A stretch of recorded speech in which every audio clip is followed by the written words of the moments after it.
Cuando pensamos en la Gran Tenochtitlán, a muchos nos viene a la mente un clásico. Visión de Anáhuac en 1519. Viajero, has llegado a la región más transparente del aire. Alfonso Reyes. Esa es su voz, de hecho, recitando su propio ensayo. 2 lagunas ocupan casi todo el valle, la una salada, la otra dulce. Sus aguas se mezclan con ritmos de marea en el estrecho formado por las sierras circundantes y un espinazo de montañas que parte del centro. En aquel paisaje... Vamos a adelantarle un poquito. Pasearon aquellos hombres ignotos la amplia y meditabunda mirada espiritual, extáticos ante el nopal del águila y de la serpiente, compendio feliz de nuestro campo, oyeron la voz del ave agorera que les prometía seguro asilo sobre aquellos lagos hospitalarios. Pero a que no sabían esto. Había buzos especializados y no existían los equipos de buceo que tenemos hoy. O sea, tenemos que pensar en la apnea. ¿Cuánto, tenían que entrenarse estas personas? Porque hay que pensar que cómo pones una barda en medio de un lago, o sea, no hay maquinaria, te sumerges y contacto, vas haciendo esa construcción. Es Jessica Ramírez, investigadora en el Colegio de México, experta en historia socioespacial urbana y también coautora del libro Ciudad Anfibia, México Tenochtitlan en el siglo XVI. Yo creo que es de la magia que a mí me ha envuelto al pensar en esa cuenca. Los buzos actuales tienen lámparas. Que sepamos, en ese momento no había forma de bajar y alumbrarse. Todo lo hacían en la oscuridad, lo cual significa que tenían un conocimiento táctil de esa geología en la cuenca. Y entonces, el mundo que empiezan a construir los mexicas, toda esta infraestructura hidráulica, nos permite entender cómo lograron tener ese poderío. Porque el islote que estaba a la mitad del lago, a donde llegaron a establecerse los mexicas, era chiquitito. Para que se lo imaginen, eran más o menos unas 4 cuadras a la redonda de lo que hoy es el Zócalo, en el centro histórico. Si vas caminando hacia Eje Central, hubiera terminado antes de llegar hasta allá. Eso sería la tierra firme. Ok, o sea, es poquitito.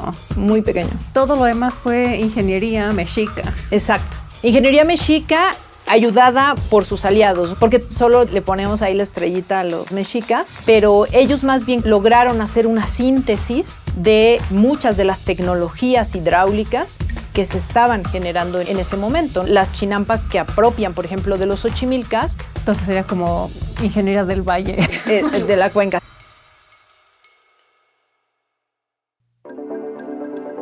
¿Cómo era la Gran Tenochtitlán antes y después de la llegada de los españoles? ¿Cómo se fue transformando de ser una ciudad acuática a una terrestre? ¿Qué tiene que ver la distribución del agua en la cuenca en tiempos prehispánicos con las divisiones sociales tan marcadas que vemos incluso hoy en día entre el oriente y el poniente en la Ciudad de México? Esto es Pasado Presente, un podcast del Centro de Estudios Históricos del Colegio de México en el que historiadoras e historiadores nos cuentan las bases para entender nuestro presente.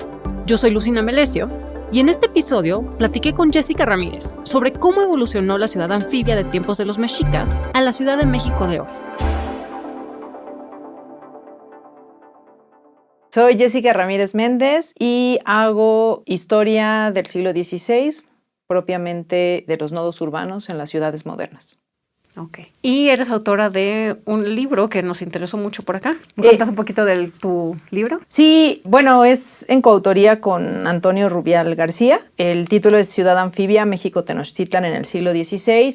Y justo lo que intentamos fue platicar de manera un tanto general, ¿no? Dar un panorama de cómo se transformó no solo en un sentido geográfico, sino también social, el islote en el que estaban establecidos los mexicas y luego pues ya lo que fue la sociedad novohispana. Entrando a ese tema, ¿nos puedes ubicar un poquito como en el Valle de México antes de la Gran Tenochtitlán? ¿Cómo era? ¿Qué lagos había? ¿Y quiénes eran los que estaban alrededor del lago?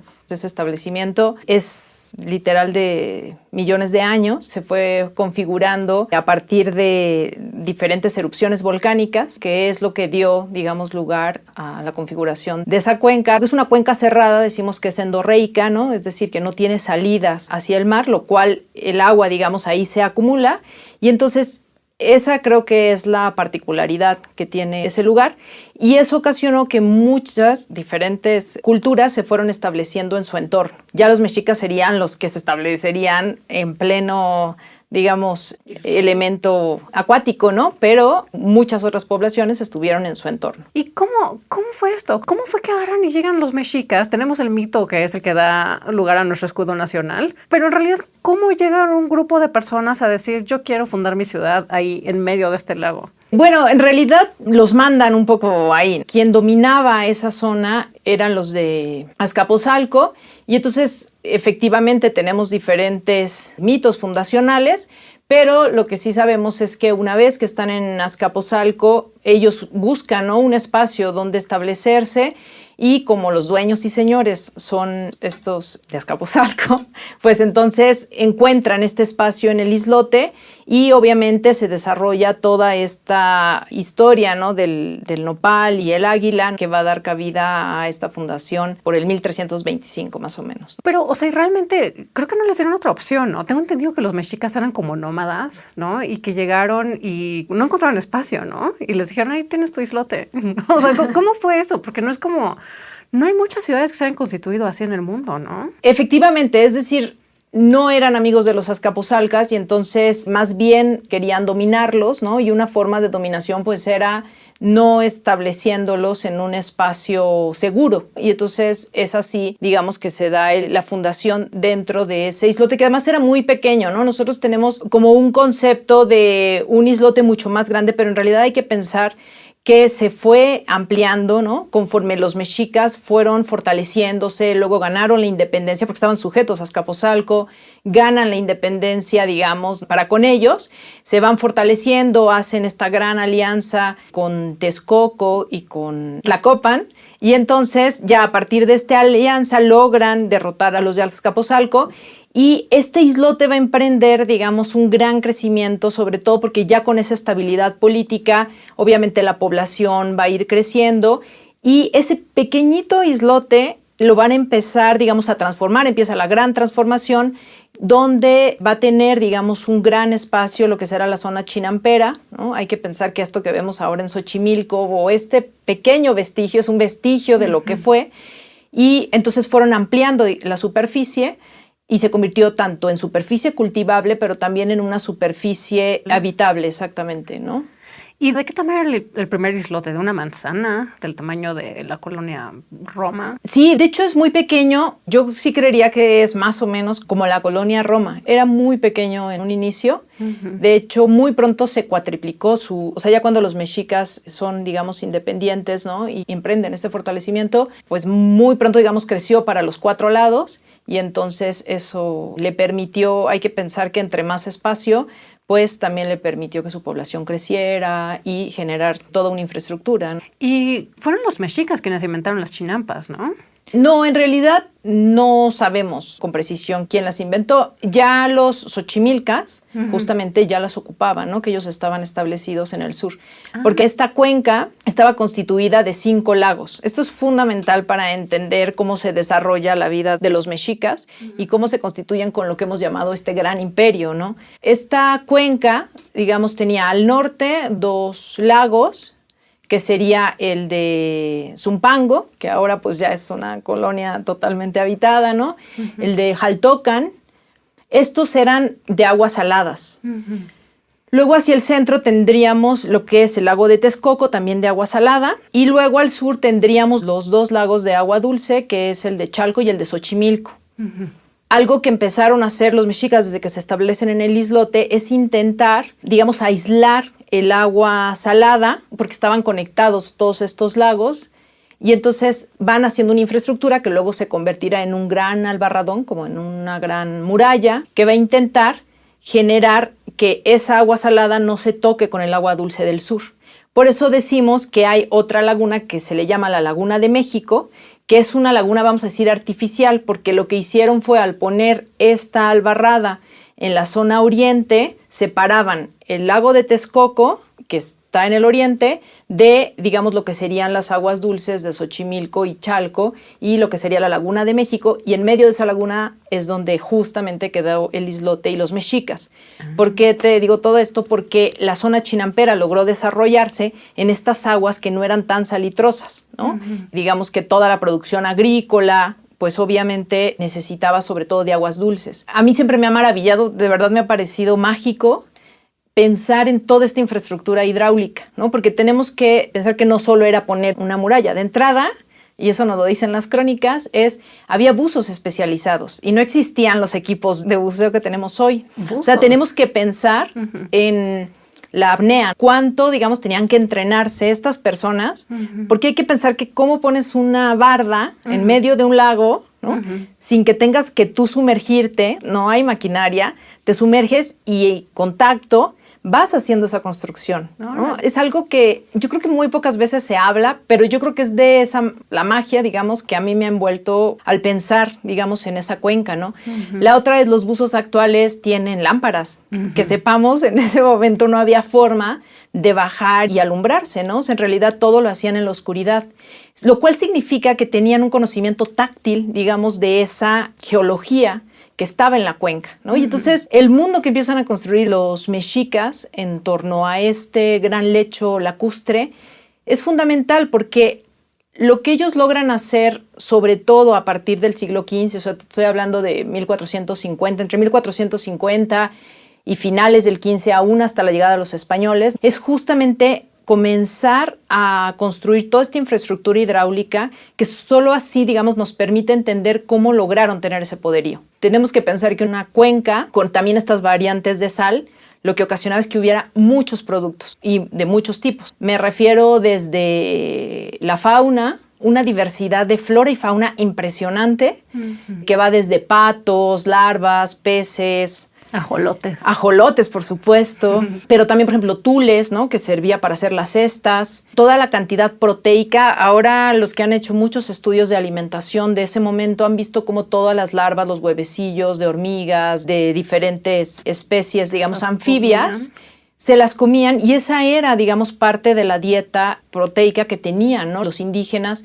Entonces, lo que te quiero decir es que el hecho de que hubiera esta diversidad en cuestión de la constitución de las aguas daba a su vez una diversidad de fauna y flora que les permitía enriquecerse, ¿no? Otra cosa, hablando mucho del título del libro, pero que tiene que ver con el desarrollo propio de los mexicas, es que nos gusta pensar en esta ciudad anfibia, pero yo creo que hablar de la ciudad anfibia es hablar de la ciudad del siglo XVI. Tengo la impresión, y entre más me meto a estudiar esto, más me queda claro, que en realidad era una ciudad acuática antes. O sea, porque si nosotros vemos los registros, en realidad prácticamente todo el movimiento, no todo el comercio, las comunicaciones, eran por agua. De hecho, las crónicas nos hablan que los canales terrestres eran muy delgados, porque en realidad no tenía sentido, todo lo movían por los canales y lo que luego llamaban, ¿no?, las calles de agua. Las casas internamente tenían pues sus callejones de agua, ¿no? Por ahí llegaba la canoa, digamos, de cada uno de los pobladores, ¿no? De cada uno de los habitantes. Ahí bajaban sus provisiones y entonces ahí se ponían, digamos, a cocinar, ¿no? En el ambiente doméstico. Como María Candelaria, ¿no? Ándale, sí, literalmente. Y luego, digamos, empieza este proceso, y eso se va a ver mucho a partir de la conquista, de pensar una ciudad terrestre. Esa yo creo que es un quiebre fundamental en el siglo XVI. Y antes de que vayamos a la ciudad terrestre, porque primero me estás contando de los 5 lagos, ¿quiénes más estaban ahí antes de que llegaran los aztecas? Estaban los Xochimilcas, los Chalcas, Azcapotzalco y muchas otras agrupaciones que no... Es que yo pensaba que los Xochimilcas eran como parte de los mexicas, o sea, y no, ellos ya tenían una identidad, entonces, desde antes, con sus chinampas y todo. Exactamente, sí. Los mexicas en realidad, si lo pensamos, son muy nuevos. Es decir, ellos llegan en 1325. Estamos hablando que son menos de 200 años, digamos, de historia en el lecho lacustre, cuando otros pueblos que estaban ahí 300, 400, 500 años, ¿no?, de habitabilidad. Ahora que se está recuperando parte de lo que fue o lo que nos queda, ¿no?, del lago de Texcoco, donde iba a ser el aeropuerto que luego se canceló y que ahora va a ser el Parque Lago Texcoco, sí, han estado encontrando diferentes elementos. Ellos están haciendo muchos estudios al respecto que todavía, digamos, estamos en proceso de datar desde cuándo ese lecho lacustre estaba habitado. Pero digamos que los mexicas, como quien dice, fueron los últimos en llegar, y su historia es en realidad muy cortita, ¿no? Si lo comparamos, por ejemplo, con la época novohispana, La época novohispana son 300 años. Los mexicas se desarrollaron ahí solo 200 años. No, pues es mucha la diferencia. Y también me imagino que de ahí viene toda esta identidad de los Xochimilcas, ¿no? Porque ahorita hablan mucho, o sea, tienen como mucha identidad de pueblo y sus tradiciones, ¿no? O sea, incluso la historia de La Llorona, o sea, ellos se refieren a que es de Xochimilco, ¿no? Es como de la Ciudad de México. Sí, vale la pena recordar que fueron los españoles los que homogeneizaron a las diferentes culturas indígenas. La diversidad en la cuenca, y por diversidad quiero decir culturalmente, pues había diferencias fundamentales. Era muy amplia, ¿no? Esta diversidad. Cuando llegan los españoles, una forma, digamos, de normar, de jurídicamente poder controlar ese espacio es llamándolos bajo la categoría indios. Pero los indios como tal en ese momento no existen. Existen los xochimilcas, existen los mexicas, existen los otomís, los matlacincas, los zapotecas, los mixtecos. Claro. ¿No? Y entonces creo que atender esa diversidad y que se está haciendo, lleva algunos años, la historiografía tratando de atender estas diferencias nos permitirá pues enriquecer mucho pues esta historia que hemos, digamos, clasificado como la historia indígena. Y yo creo que de ahí viene mucho lo que ha pasado con Xochimilco, ¿no? Con lugares como Xochimilco donde ellos mismos han tratado de rescatar mucho de lo que ellos consideran y que ahora se llama como los pueblos originarios, ¿no? Ok, entonces retomando esto, okay, digamos que es una cuenca súper diversa, con pueblos que, bueno, ahora llamamos originarios, pero en ese entonces pues, eran los pueblos que estaban ahí. Están los xochimilcas que ya tenían sus chinampas, ¿no? Los mexicas se fueron expandiendo de su islote hasta abarcar todo. Sí. ¿Y cómo se constituyó esta ciudad acuática antes de que fuera antigua? O sea, ¿tenía calzadas o esas son después? ¿Cómo estaban los barrios ahí? Si nos puedes pintar como una imagen de la Gran Tenochtitlán antes de que llegaran los españoles, ya cuando estaba como en su máximo esplendor, digamos. Pues a partir de los diferentes estudios sabemos que en ese momento los mexicas ya habían logrado, vamos a decir, como comunicarse de manera muy certera con la naturaleza, sobre todo porque habían alcanzado un nivel importante de control y de entender cómo era esta cuenca, cómo funcionaba, ¿no? Al final, por ejemplo, en 1400, mediados del siglo XV, sabemos que hubo una gran inundación y tuvieron justamente que replantearse cómo iba a ser el sistema hidráulico, qué necesitaban hacer, generaron compuertas, lo que permitía justamente nivelar, ¿no? Sabían que en verano, en primavera, iban a tener más lluvias, digamos, y entonces los niveles iban a subir. Y esto, digamos, te lo comento porque se refleja mucho en lo que va a ser esa ciudad acuática, en qué forma tuvo y cómo se configuró antes de la llegada de los españoles. Todos hemos visto la maqueta de Templo Mayor, ¿no? Y sabemos que está este centro ceremonial hacia la parte oriental, digamos, hacia donde está Palacio Nacional para ubicarnos. Ahí estaba en este templo, digamos, dedicado a dos elementos fundamentales que va a ser Tlaloc y Huitzilopochtli, el dios de la lluvia, el dios de la guerra. Y justamente, fíjate, el astro, o sea, el sol, en primavera, verano, pues sobre todo salía del lado de donde estaba el templo de Tlaloc, es decir, era la parte agrícola, ¿no? Lo que atendía todo lo que tenía que ver con la producción de las chinampas. No diría de la tierra, sino de las chinampas. Ahorita digo por qué. Y otoño, invierno era más dedicado a la guerra, a la caza, ¿no? Porque acababa, digamos, ese ciclo agrícola. Lo que te quiero decir es que esta ciudad acuática estaba constituida por este centro ceremonial y prácticamente todo el entorno nos los tendríamos que imaginar a partir de canales de agua, que es una gran red. Yo me imagino como un tejido, ¿no? Donde había mucho movimiento por canoas y que estaban conectadas tanto hacia el lado oriental con Texcoco, hacia el lado norte, digamos, hacia lo que hoy sería el Tepeyac. Y más allá de toda esta red de canales acuáticos estaban estas grandes calzadas que son las que comunicaban este islote con tierra firme, ¿no? Y entonces tenemos la calzada fundamental de la que habremos de hablar, que es la que hoy conocemos como la calle de Tacuba, ¿no? Esa hay que pensar que es el trecho más corto para llegar a tierra firme, digamos, de lo que era el islote hacia Tacuba. Esa era la calzada principal. Y cuando pensamos en calzadas, ¿qué son? ¿Como chinampas unidas a tierra? Sí, esa calzada de hecho la tenemos retratada, por ejemplo, en una pintura de Diego Rivera, que es literal, insisto, el camino de tierra era muy angosto y luego de cada lado pues era agua, ¿no? De hecho sabemos que a veces para limpiar, porque hay que constantemente obviamente limpiar estos canales, etcétera, a veces tapaban uno para limpiarlo mientras el otro lo dejaban circulando, ¿no? Aunque la idea es que siempre estuvieran circulando ambos, digamos, ¿no? Porque algo que lograron los mexicas también fue ver cómo eran las corrientes. Hay que pensar que, por eso decía que es una cuenca endorreica, eso significa que podría ser un agua estancada, ¿no? Pero estas poblaciones de las que hablamos, del entorno de la cuenca, se establecieron en donde llegaban los afluentes de los ríos, porque ahí se generaban un movimiento, ¿no? Y entonces estos movimientos también los supieron, digamos, tuvieron conocimiento perfecto de cómo eran estos movimientos y a partir de los movimientos del agua generaban que las barcazas, las canoas circularan mejor. Obviamente la calzada de Tacuba no solo eran calzadas. Bueno, te digo cuáles son las calzadas y ahorita comento un poco más, ¿no? O sea, está la de Tacuba, está la que va a Iztapalapa, que conectaba al islote con el sur, Iztapalapa y Xochimilco, digamos, ¿no? Y luego la del norte, ¿no?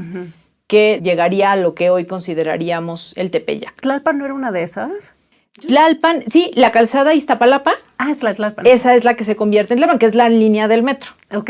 La azul, que va a Tasqueña Zócalo, bueno, sí. llega hasta Cuatro Caminos, pero esa reproduciría de hecho la calzada Iztapalapa. Y entonces estas calzadas tenían mucha utilidad.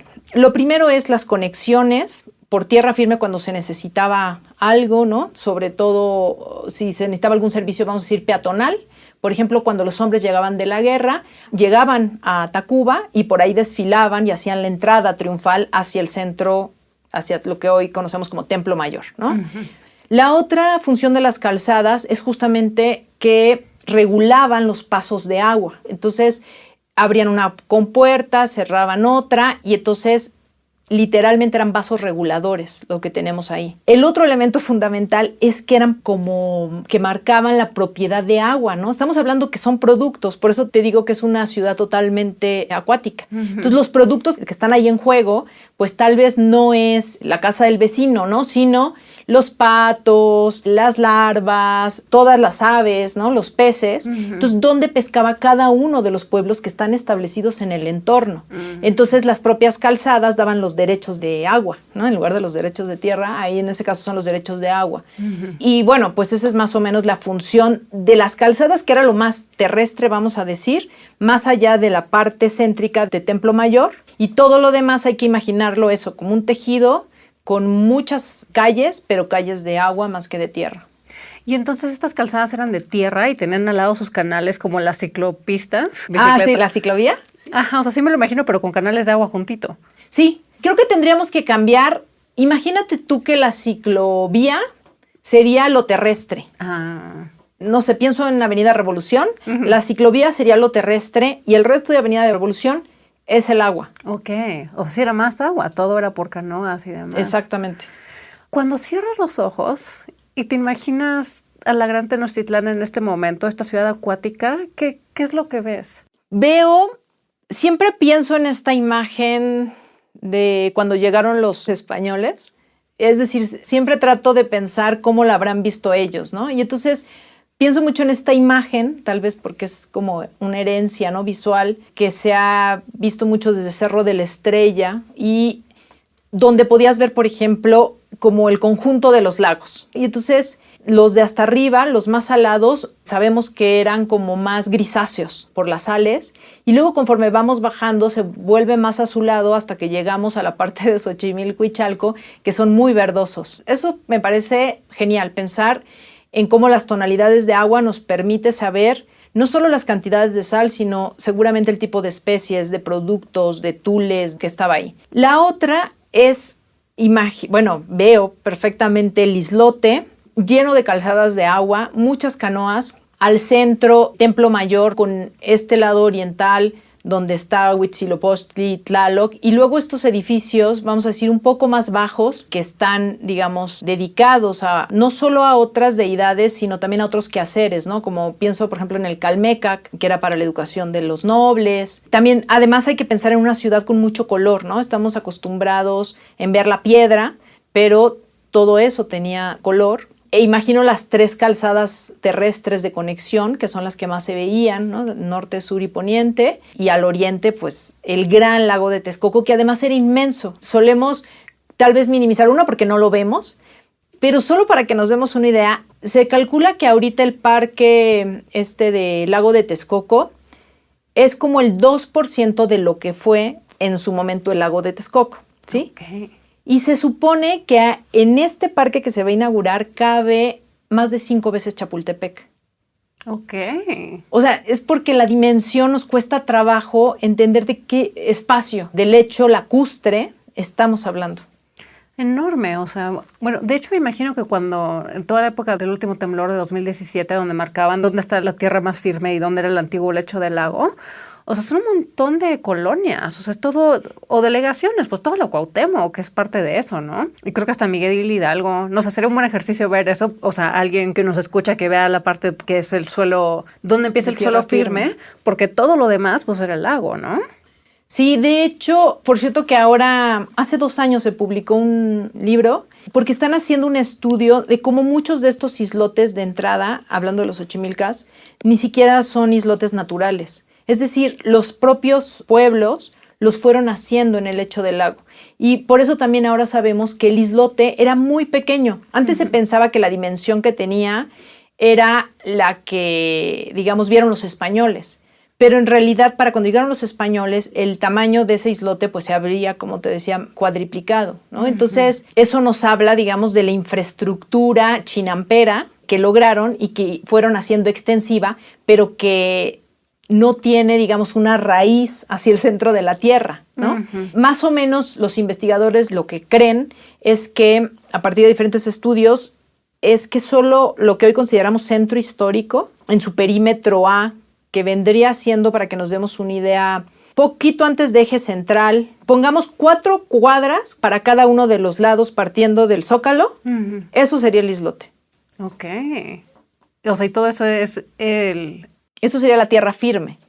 Ok, o sea, es poquitito. Sí, muy pequeño. Todo lo demás fue ingeniería mexica. Exacto, sí.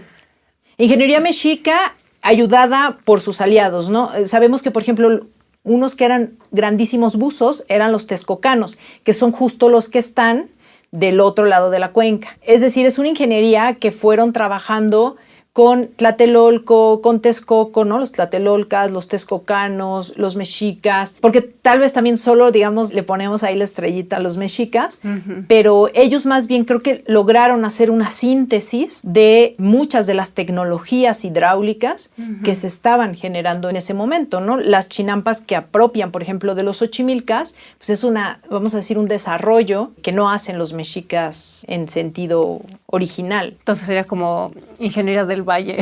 De la cuenca, sí, sí, y pensando en esta como ingeniería prehispánica, o sea que nada más imaginarla ahorita, o sea, no sé si pudiéramos hacer algo remotamente ni parecido, o sea, de cómo funciona una ciudad así, si no podemos hacer que los automovilistas no atropellen a la gente en bici, ¿no? Hablas mucho de un equilibrio en tu libro. ¿A qué te refieres con este equilibrio? ¿En el sentido natural? Pues bueno, entiendo que es un equilibrio entre el medio ambiente y la sociedad, ¿no? Sí, yo creo que seguimos aprendiendo mucho de esa ciudad del siglo XVI. No porque tenga vuelta atrás, es decir, ya se desecaron los lagos, somos además justamente una sociedad absolutamente terrestre. Y yo creo que ese equilibrio se perdió. Siempre pienso mucho en... Es curioso, somos una sociedad actualmente ahogada y a la vez sedienta, ¿no? Es decir, nuestro equilibrio con la naturaleza se perdió de tal forma que a la vez que estábamos, pero eso empezó desde el siglo XVII, a la vez que estábamos tratando de sacar el agua que nos inundaba, estábamos tratando de traer agua potable desde Chapultepec y más adelante desde Santa Fe, y ahora, bueno, la traemos desde... Y más allá, ¿no? O sea, hay proyectos de traer ya agua de cientos de kilómetros para poder, digamos, aprovisionarnos pues, de este líquido vital. Y justamente creo que nos sigue enseñando que tenemos que buscar este equilibrio. Ahora hay proyectos que me han llamado mucho la atención de captación de agua de lluvia, ¿no? En las azoteas y que pasen por un filtro y nos permitan tener agua, ¿no? Es decir, estamos buscando una reconciliación con ese medio natural que perdimos hace siglos, pero que sí valdría la pena y vale la pena verlo, ¿no? Voltear a verlo, entenderlo y ver cómo sí se logró ese equilibrio. No quiero tampoco generar una idea romántica, no era tan sencillo. Ya he hablado que hubo inundaciones a mediados del 15, aún a finales del 15, es decir, es como estos contratos que vas renovando con la naturaleza, pero al final de cuentas iban generando un diálogo que permitía que las sociedades se proveyeran de los recursos que daba la naturaleza en un equilibrio, ¿no? Una vez que lograron conocerla, que lograron un poco integrarla en sus propias dinámicas. Y eso es algo que perdimos y que yo creo que ahora, más que nunca, tenemos que replantearnos y ver de nuevo. Es decir, cómo en el punto en el que estamos, buscar, no sé si logremos ese equilibrio, pero sí poner, digamos, nuestro granito de arena desde la captación de agua de lluvia. O la verdad es que a mí sí me parece que el rescate del pedacito del lecho lacustre que nos queda, ¿no? En Texcoco, de Texcoco, creo que sí nos puede dar como muchas ideas de cómo podemos convivir, ¿no? En este proyecto que tiene la parte acuática, ¿no? Tiene mucho de agua, pero también tiene otros elementos. El rescate, digamos, de un elemento que nos permite ver la riqueza que nos puede dar un entorno natural que además es aprovechado, digamos, por la sociedad. Y este equilibrio del que hablas, porque entiendo que no solamente es que no faltaba el agua, porque además la tenían muy bien dividida, entiendo que las chinampas proveían de suficiente comida para la población que había ahí, ¿no? Sí, ahora los estudios que han visto eso calculan que las chinampas no dejaban de ser productivas, o sea, no tenía que haber esto de descansar la tierra, como en muchos casos tiene que haber lo de rotaciones. En este caso parece que lograban tener hasta 4 cosechas en un año. Lo cual permitió que entonces la población estuviera mejor alimentada, con lo cual se reprodujo, con lo cual aumentó la población y eso implicaba hacer más chinampas. Entonces hacían más chinampas, mejor alimentados, más población y así. Llegó un momento en el que, como sucede, la presión, digamos, de población que había implicó luego pues generar obviamente toda una serie de conquistas para que entonces los pueblos conquistados proveyeran de recursos porque efectivamente ya el islote no daba lo suficiente para la cantidad de población que entonces ya había, ¿no? Es como el ciclo, yo creo que de la humanidad un poco, ¿no? Y entonces, o sea, lo que nos ha enseñado la historia, pues cuando hay mucha presión alimenticia, pues hay conquistas, ¿no? En el entorno y para poder dar y alimentar a una población creciente. Y esa población que es alimentada, digamos, se vuelve más fuerte y entonces hay más conquistas. Y eso lo podemos ver hasta la actualidad, ¿no? Ese es el gran problema que tenemos. Tal vez es otro tipo de conquistas, pero es así como funciona, ¿no? Claro, bueno, digo, sin idealizar demasiado ese pasado prehispánico. ¿Qué es lo que pasa entonces? O sea, ¿cómo se pierde este equilibrio relativo, digamos, cuando llegan los españoles? O sea, ¿cómo fue que nos empezamos a hundir, que les empezó a faltar el agua, que se empezaron a inundar, que llegan los temblores, se empiezan a caer las cosas? ¿Cómo se va perdiendo este equilibrio? Así como podemos ver que los mexicas eran una sociedad acuática, los españoles eran una sociedad terrestre. Hay cosas que no pensamos mucho, por ejemplo, tenían que empezar a cegar los canales de agua para poder hacerlos más amplios en un sentido terrestre, porque los españoles traían caballos. Entonces, si querían andar a caballo, si querían andar en carrozas, pues necesitábamos ampliar, se necesitaba ampliar el espacio peatonal, ¿no? La otra es justo, hay gente que dice los indígenas prácticamente no caminaban, o sea, refiriéndose a que andaban siempre en canoas, ¿no? Y llegaban a su casa en canoa. Y los españoles no, los españoles pues eran personas, vamos a decir, de a pie. Entonces, o a caballo, digo, no eran muchos los caballos porque esos solo eran como los privilegiados. Entonces empiezan a cegarse los canales. Eso por un lado, va a ser fundamental entender esto. La otra es el tipo de construcción que ellos empiezan poco a poco a implementar. Lo que sabemos, por ejemplo, es que Templo Mayor, claro, hacía uso de mucha piedra, ¿no? Pero el entorno chinampero no. Y lo que vamos a ver aquí es que las construcciones para los españoles pues son de piedra, ¿no? De hecho, algunas de ellas se hacen además a manera de fortaleza, ¿no? Entonces, tienen, digamos, toda una tradición medieval constructiva que llega y que eso también va a incidir hasta en el peso que va a tener el islote, ¿no? Porque además, bueno, y eso debí preguntártelo antes, o sea, entiendo que la forma en la que vivían, o sea, no todo el mundo vivía en la ciudad como después iban a vivir, ¿no? Por donde estaba Templo Mayor y todo eso eran como más centros ceremoniales y como mercados, ¿no? Y la gente vivía más en la periferia. Sí, digamos que pensemos en un cuadrado y dentro de ese cuadrado un pequeño cuadrado. Ese pequeño cuadrado sería Templo Mayor, ¿no? Y esa sería como la estructura más firme, digamos, más rocosa, que es lo que todavía lo podemos ver, digamos, en el museo, y los vestigios que nos quedan de los basamentos piramidales. En el entorno de ese cuadrado del que yo hablaba, del pequeño cuadrado del centro, es donde vivía la población. Y, insisto, vivían en estos espacios domésticos que no tenemos que pensar como esta casa de piedra, ¿no? Sino justamente mucho era con madera, con paja, que era tejida. Entonces las estructuras eran, vamos a decir, mucho más sencillas, un tanto más efímeras. Y la otra es que, insisto, los propios espacios domésticos tenían sus canales de agua. Entonces estamos hablando de empezar a solidificar el suelo cuando llegan los españoles para poder hacer otro tipo de estructuras. Esto sobre todo va a pasar en la zona central, que es donde se van a establecer en principio los españoles, que es lo que se llamó la traza española. Pero bueno, entonces tenemos la parte de cegar canales de agua para hacerlo más terrestre, tenemos la parte de ser una sociedad mucho más peatonal, y el otro elemento fundamental es que ellos empiezan a construir en piedra y trajeron como esta cosa medieval, ¿no? Exacto. Entonces sus casas tienen otras estructuras distintas. Y entonces empiezan a secar los canales, pues porque ellos prefieren caminar que andar ahí remando. Exacto, exacto. Y otro elemento que va a incidir es que van a necesitar mucha madera para estas nuevas construcciones. Entonces, todo lo que rodea la cuenca va a ser talado de manera impresionante. Eso, como todos sabemos, genera erosión, pero sobre todo genera que las aguas, digamos, que bajan a la cuenca ya no haya niveles de absorción. Si nosotros quitamos árboles, ¿no? Pues la absorción es mucho menos de lo que se va a hacer en la parte de serranía. Entonces, digamos, el agua llega desbocada hacia la cuenca y entonces va a generar inundaciones. Al generar inundaciones, para los españoles va a ser más fácil, digamos, o la solución que se van a plantear es empezar a sacar agua.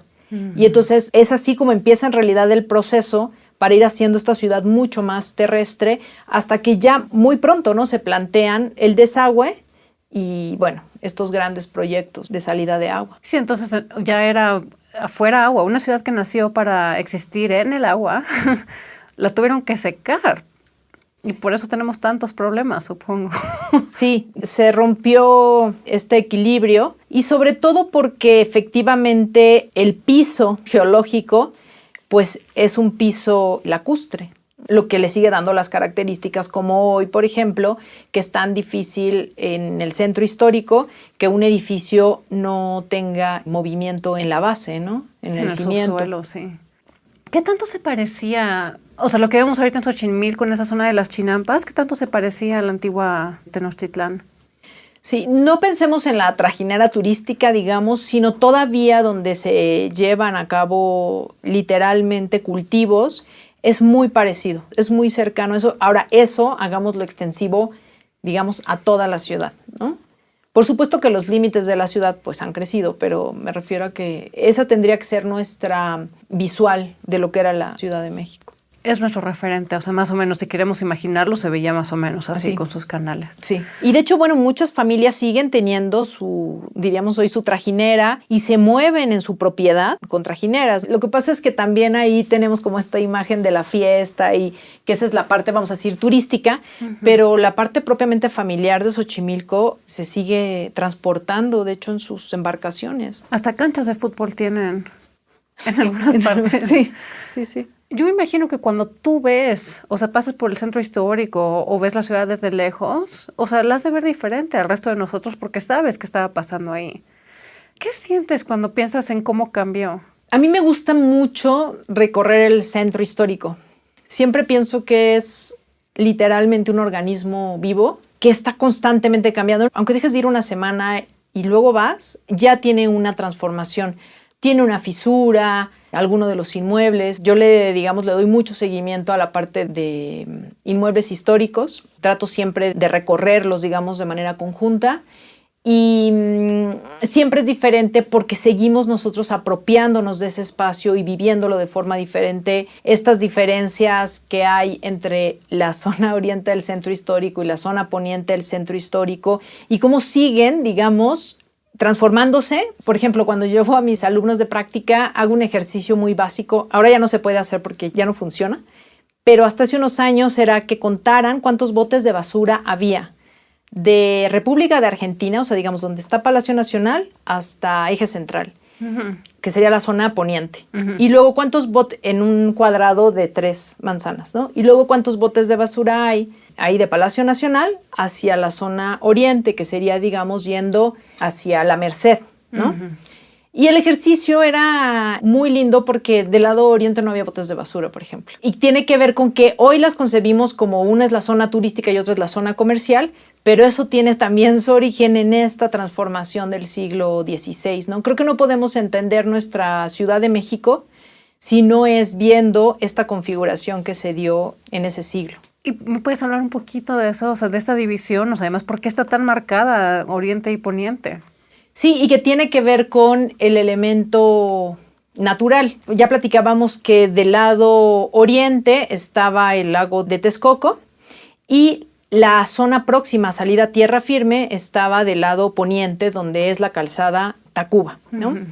Entonces, cuando llegan los españoles, mucho se ha hablado de ellos se apropian de este islote y hacen una traza donde iban a vivir en el centro, o sea, en este ideal utópico, ¿no? En el centro los españoles y en el entorno los indígenas, ¿no? Y entonces, cuando se hace la planeación de la ciudad y Alonso García Bravo hace la traza de las calles y cómo iba a quedar, que se dice en forma de damero, ¿no? Como un tablero de ajedrez, se dice mucho, ¿no? Que así quedó, digamos, organizada la ciudad hacia 1524, que es cuando los españoles se establecen en la Ciudad de México. Hay que recordar que aunque la conquista militar del centro es en 1521, primero se establecen en Coyoacán y de hecho se pensaba que ahí iba a quedar la ciudad, pero simbólicamente pues era mucho mejor, digamos, establecerse en lo que había sido el corazón del gran imperio mexica, ¿no? Muchos soldados no están de acuerdo con Cortés, en fin, al final Hernán Cortés y otros, ¿no? Pues deciden que sí tiene que quedar ahí está ahora el corazón del virreinato de la Nueva España. Y entonces cuando se establecen, claro, tienen muchos problemas. De entrada ellos no saben cómo organizarse en una ciudad acuática, ¿no? Entonces lo primero es resguardar pues la salida a tierra firme que tienen y esa era Tacuba.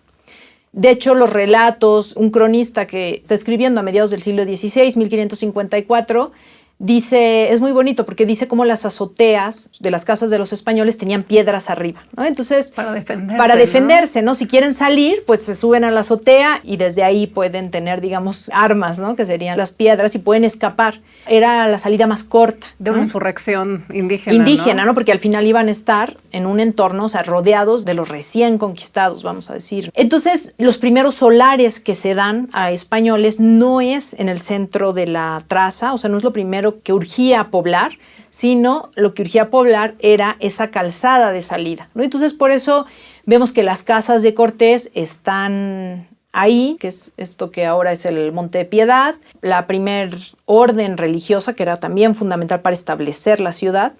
Nadie se iba a querer quedar si no había quien te bendijera, ¿no? Que son los franciscanos, se establecen justo también sobre Tacuba, después de la casa de Cortés. Y luego, después de eso, está la casa del que dirigía a los indígenas, porque Hernán Cortés nombra a un dirigente que es el puente, ¿no? Entre, digamos, de comunicación. Tú organizas a los indígenas, yo no los puedo organizar porque no tengo el conocimiento, ¿no? Que es Juan Velázquez Tlacotzin, bueno, se bautiza como Juan Velázquez, y luego junto está el tianguis. Es decir, tenemos todos los elementos de provisión de una ciudad sobre la calzada Tacuba, ¿no? Por lo menos hasta 1530 habría que decir que eso se convierte como en el eje de habitación de los españoles. No va a ser sino hasta mediados del siglo XVI cuando la ciudad, digamos, se va a centrar, o sea, va a voltear a ver, digamos, hacia su plaza, donde ya el palacio, digamos, del virrey, la catedral, el ayuntamiento, el portal de mercaderes, todos van a ver hacia la plaza. Pero eso es hasta mediados del XVI. Primero, o sea, lo que importa es sobrevivir. ¿De qué te vale una conquista? Si vas al tercer día de estar ahí, te van a matar. Entonces, ya una vez que logran más o menos tener el control un poco de la población, conocer, etcétera, es que se van a sentir lo suficientemente seguros, digamos, para voltear a ver, y eso se ve en los edificios del centro histórico aún hoy, hacia la plaza. Y hay que recordar que la plaza es el elemento fundamental de todas las ciudades modernas del siglo XVI, porque ahí están todos los servicios que generan lo que se llamaba la policía, es decir, la conducta, la civilidad. Y eso lo riges a partir de los diferentes poderes. Por eso todos los poderes siempre están rodeando esa plaza, que además la plaza se acompañaba siempre de la picota, el símbolo de la justicia, ¿no? O de la injusticia para algunos, por supuesto, pero digamos era donde se ejercía justicia. Y la otra cosa, normalmente la plaza central está acompañada de la fuente de agua, que es lo que va a proveer de líquido a los demás a partir de los aguadores que la van vendiendo, ¿no? Entonces, tenemos este primer desarrollo solo de la zona poniente. Eso va a ocasionar que todas las primeras corporaciones del siglo XVI se van a establecer ahí, las corporaciones españolas. También las casas de los más privilegiados se van a establecer en la zona poniente, por supuesto. Nadie quiere irse al oriente. ¿Por qué?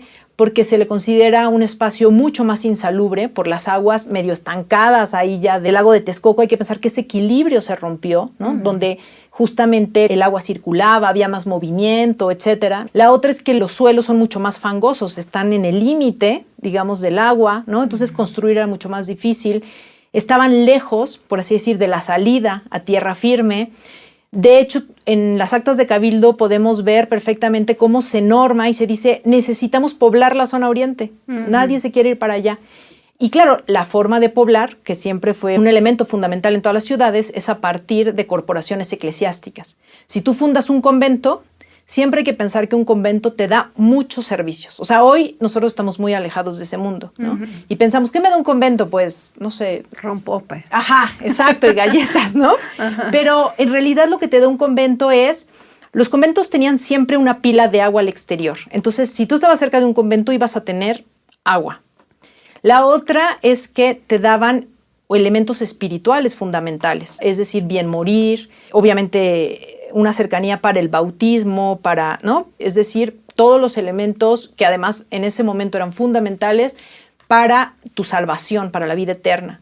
La otra es que ellos eran el reloj. Hay que pensar que los campanarios marcaban las horas en las que se desarrollaba cada una de las actividades. Entonces, estar cerca de las torres con las campanas, pues te permitía tener esa dinámica del día a día. Te daba también las noticias del día. En los templos, digamos, pues se daban los sermones, y los sermones no solo era para platicar de qué iba, digamos, ese día el evangelio, sino muchas veces se daban las noticias de lo que estaba sucediendo en la ciudad. También normalmente tenían escuela de primeras letras, entonces era tu acceso, digamos, a aprender a leer, escribir en algunos casos. Lo que tenemos que ver es que un convento o una corporación eclesiástica implicaba todos los servicios que necesitas para sobrevivir en cuerpo y en alma. También tenían normalmente botica, ¿no? Entonces tenías el servicio de farmacia, es decir, tienes todos los servicios. Entonces lo que hacen eran los centros comerciales de ese entonces. Claro, ¿no? También. Como poner el Walmart y el Suburbia. Bueno, sí, no sé. Bueno, hay una anécdota padrísima, digo, voy a hacer un paréntesis, pero es cuando los mercedarios se establecen lo que hoy conocemos como la merced por ellos, por esa orden religiosa.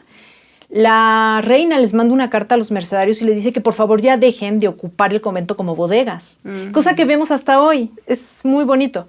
El asunto es que, claro, en principio, toda la primera mitad del siglo XVI, las corporaciones eclesiásticas que llegaron se establecieron en la zona poniente. De hecho, lo pueden ver. O sea, si ustedes se meten a un Google Maps y ven dónde está San Francisco, lo que nos queda hoy de San Francisco, que digamos donde está la Torre Latinoamericana, ese era el límite de la ciudad, lo que conectaba a la ciudad española con la ciudad indígena, ¿no? Entonces, ellos, los franciscanos, digamos, delimitaron la zona poniente. Los dominicos, que es donde hoy está Santo Domingo, lo que fue el Palacio de la Inquisición, todo esto, delimitaron la ciudad española al norte.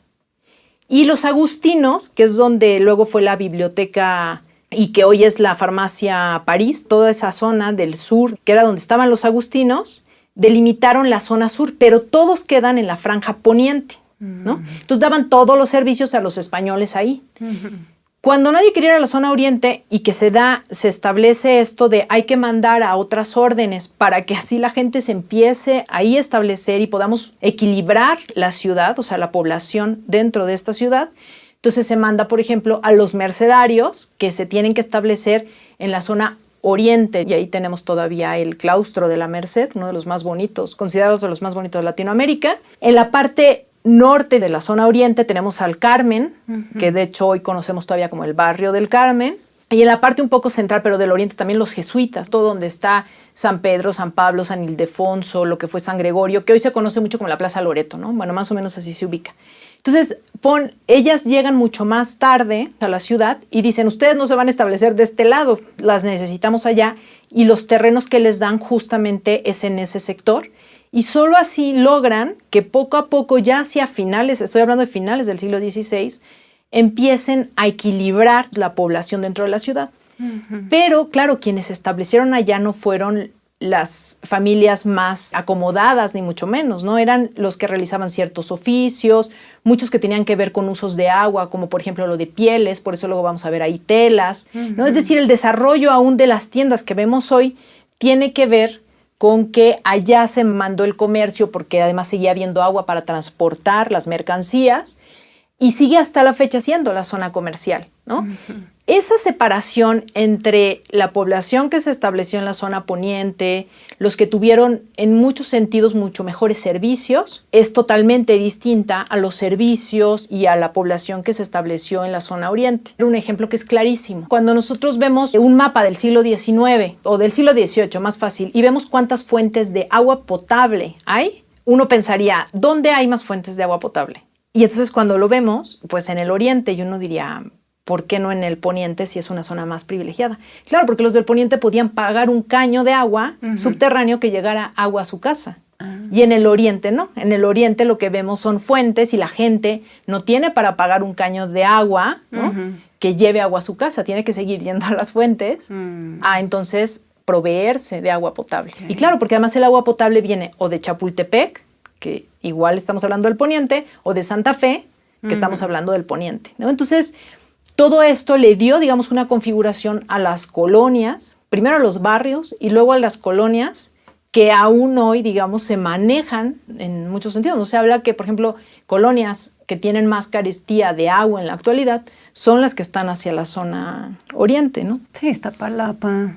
Sí, y más el sur oriente. Y en las elecciones también se vio esa división, ¿no? O sea, como que la ciudad sí igual de dividida en oriente y poniente. Sí, yo siempre he pensado que esta separación histórica nos permite entender cómo fue el desarrollo de cada una de esas zonas.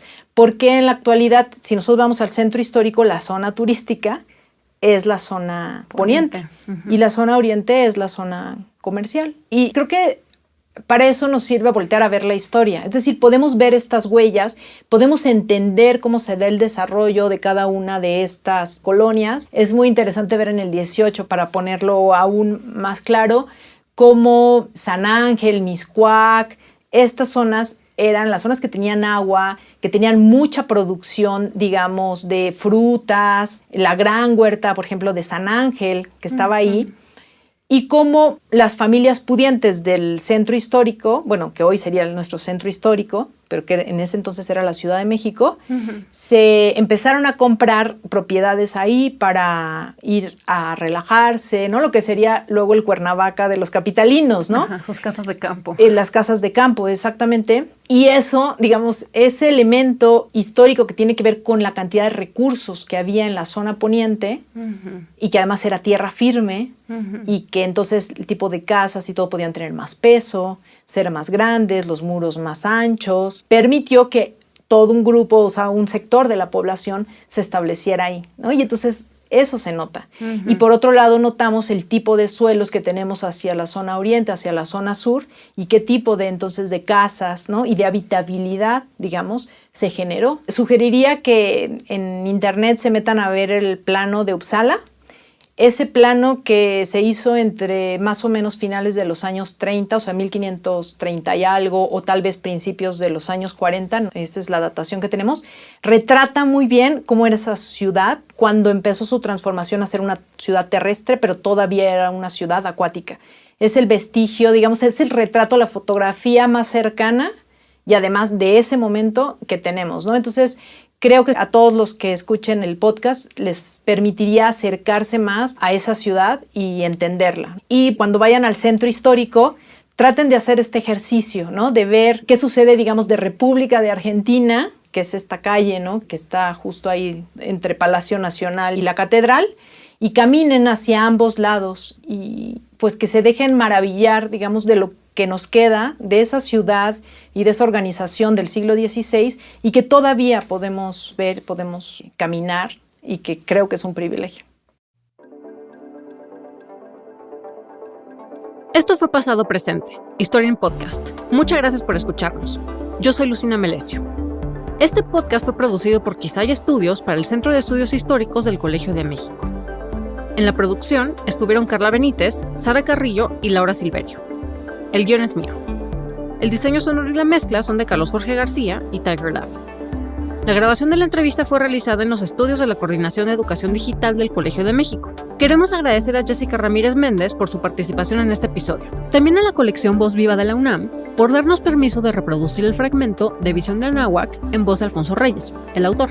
De hecho, pueden encontrar más contenido de él y de otros autores en el repositorio www.vozviva.unam.mx. Échense un clavado. Gracias y hasta la próxima.